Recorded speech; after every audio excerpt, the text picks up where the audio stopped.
Ciao, davanti a me ho lo ZTE Blade A75. In questo video ti mostrerò come cambiare sfondo.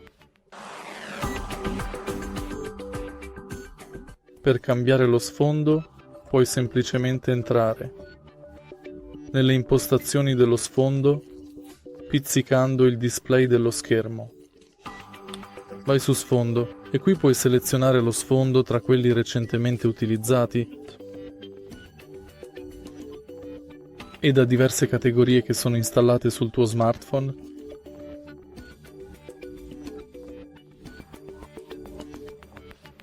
Imposta come e ora puoi impostare lo sfondo come schermata principale, schermata di blocco o entrambe.